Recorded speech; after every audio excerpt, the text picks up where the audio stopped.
Okay, this is video number 6 of educational report writing. This is the final video for this particular lecture, and we're now in the 7th section. We've been through 6 sections. We're now in the 7th section, again marked as conclusions. This is the conclusions, and the conclusion section is probably the essence of the report.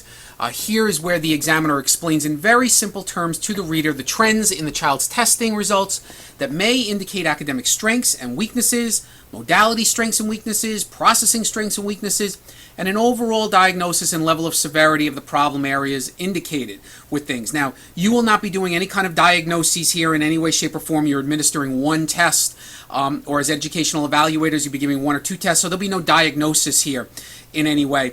But it's important that you'll be the one to assess the academic strengths and the weaknesses of the child and different modality strengths and weaknesses in terms of, is the child more of an auditory learner or more of a visual learner? It's not a restatement of the test results section, but a summary of the overall performance. So how do you write a conclusion? Okay, first, in step 1, the first step is to state the name of the student, the age of the student, and the grade, and the reason for referral. That's what we're going to do. So when you start a conclusion section, we start with name, age, grade, and reason for referral. So Sally Jones is a 13-year-old 7th grade girl who was ministered the Y-2 for the purposes of assessing her academic achievement. Step 2, you're going to write the next sentence discussing the student's strengths. So those could be 1 sentence, 2 sentences, could be 3 sentences. The areas of spelling and mathematics, parentheses numerical operation, appear to be Sally's greatest strengths. So again, you're starting off with some basic information on Sally, and then you get into the strengths of Sally. Now the third step for a conclusion. In the next few sentences, discuss the student's weaknesses or areas of concern. So in our example, Sally appears to have difficulties in both reading and reading comprehension. Sally made numerous errors on items that involved the skill of drawing conclusions and making inferences. She had difficulty recognizing stated detail, predicting events and outcomes, and identifying the main ideas of passages. Furthermore, Sally often added and omitted syllables when reading words. Her reading speed was slow, and she self-corrected herself on 5 different words. So again, you're taking what you found in the results section here and wrapping it up in the conclusion. Finally, in step 4 of a conclusion, you add a sentence or 2 about the student's behavior. Sally appears to be lacking academic self-confidence. She is frustrated by school and has difficulty making friends. So a model conclusion is here. Sally Jones is a 13-year-old 7th grade girl who was administered the Y-2 for the purposes of assessing her academic achievement. The areas of spelling and mathematics appear to be Sally's greatest strength. Sally appears to have difficulties in both reading and reading comprehension. Sally made numerous errors on items that involved the skill of drawing conclusions and making inferences. She had difficulty recognizing stated detail, predicting events and outcomes, and identifying the main ideas of passages. Furthermore, Sally often added and omitted syllables when reading words. Sally appears to be lacking academic self-confidence. She is frustrated by school and has difficulty making friends. So there's a typical or model conclusion. Finally, the last section of the report is probably the most valuable section to the reader. It is the recommendation section, and the recommendation should contain practical recommendations that will bring some hope and direction for the identified problem areas.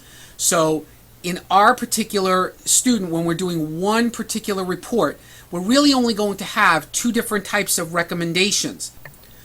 The 2 different types of recommendations that we're going to have are going to be either a recommendation that no recommendations are warranted because the student had done very well, or a recommendation that further assessment is warranted because the student did not do very well.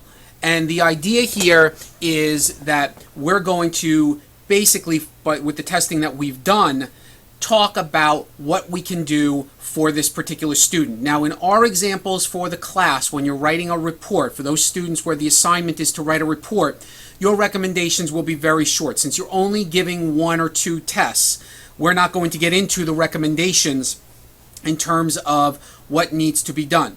So when you look at what your possibilities are, the recommendations of what has to happen, they have to be practical. They have to be practical and written in such a way that the reader will have no problem following through with it.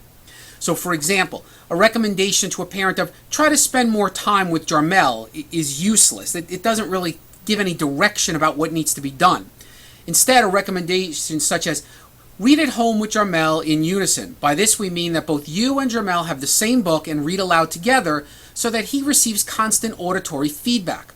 This is a more detailed recommendation, and it provides the reader with specific directions. So, in your reports, what can we be looking for in terms of recommendations? It's really going to come down to one of two things. So, watch these or take a look at the slides and you'll see. First, for a student that did very well across the board, your recommendation will be as follows. Based on the fact that all of Karen's scores were in the high average and superior range, no recommendations are warranted at this time. The Eligibility Committee, or the Committee on Special Education, will address this recommendation at the meeting scheduled for Karen. So there's a recommendation where the student has done well across the board, and we're saying we don't need to do any further academic achievement assessment. However, let's look at the one on the bottom. Based on the fact that some of Billy's scores were in the low average and well below average range, further academic achievement testing is warranted at this time. The Eligibility Committee will address these issues at the meeting scheduled for Billy. So here's a situation where the child did not do as well, and we think that further assessment is warranted. So again, for your reports that you're writing, you'll have one of two recommendations. We're not going to get into detailed recommendations for this course because you're only giving one test or two tests. And then finally, the last thing you want to remember is to be sure to sign your report. So at the end of it, you put your signature, which could be your name, followed by your degree initials, whatever those degree initials are, and then after that, educational evaluator. And that ends this video lecture on educational report writing.